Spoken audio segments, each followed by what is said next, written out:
ইউক্রেনের দ্বিতীয় বৃহত্তম শহর খার্কিভ শহরটির বেশ খানিকটা ভেতরে প্রবেশ করেছে পুতিন বাহিনী। এই বাহিনীকে ঠেকাতে নাকানি চুবানি খাচ্ছে ইউক্রেন।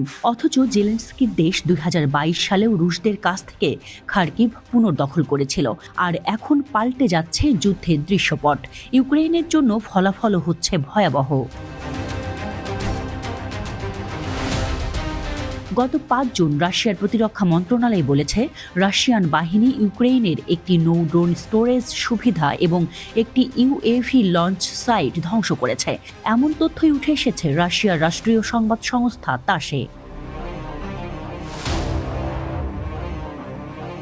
এছাড়া যুদ্ধে ইউক্রেন যে বিপুল সেনা হারিয়েছে সেই খবরও রাশিয়ার মন্ত্রণালয় থেকে জানানো হয়েছে। সেখানে বলা হয়েছে 5 জুন একদিনে রাশিয়া হামলা করেছে খার্কিভ, দোনেস্ক, দক্ষিণ দোনেস্ক, আভদিভকা ও খেরসনে। এই হামলাগুলোতে নিহত হয়েছে প্রায় 1500 ইউক্রেনীয় সেনা। এছাড়া রাশিয়ার ব্যালেট গ্রুপ ওয়েস্টের সঙ্গে সংঘর্ষে ইউক্রেনের আরও 155 কর্মী নিহত হয়েছে বলে দেশটির মন্ত্রণালয় জানিয়েছে। রাশিয়ার শক্তিশালী বিমান প্রতিরক্ষা বাহিনী এরই মধ্যে 48টি ইউএভি, 7টি হিমারস ও ওলখা রকেট এবং একটি নেপচুন অ্যান্টি-শিপ মিসাইল গুলি করে ধ্বংস করেছে। এই তথ্য জানিয়েছে দেশটির মন্ত্রণালয়।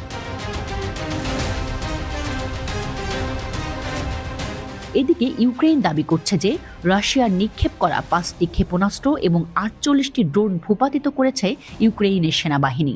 ইউক্রেনের কর্মকর্তারা ব্রিটিশ বার্তা সংস্থা রয়টার্সে জানিয়েছেন, গত 7 জুন রাতভর তাদের 9টি অঞ্চলে অন্তত 53টি ড্রোন হামলা চালিয়েছে রাশিয়া। খার্কিভ অঞ্চলের গভর্নর বলেছেন, কিয়েভে ড্রোন ও KH-101 ও KH-555 ক্ষেপণাস্ত্র হামলা চালিয়েছে রুশ বাহিনী। এতে কিয়েভের একটি শিল্প কারখানায় আগুন ধরে যায়।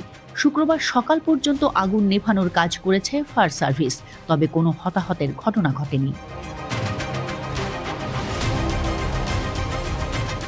রাশিয়ার মন্ত্রণালয় আরও জানিয়েছে যে ইউক্রেনের বিশেষ সামরিক অভিযান শুরু হওয়ার পর থেকে রাশিয়ার সশস্ত্র বাহিনী 610টি ইউক্রেনীয় যুদ্ধবিমান, 274টি হেলিকপ্টার, 25,225টি মনুষ্যবিহীন আকাশযান, 527টি surface to air missile system, 16,276টি ট্যাঙ্ক ও অন্যান্য সাঁজোয়া যুদ্ধযান, 1,330টি মাল্টিপল রকেট লঞ্চার, 10,162টি ফিল্ড আর্টিলারি গান ও মর্টার এবং 22,311টি বিশেষ সামরিক মোটরযান ধ্বংস করেছে।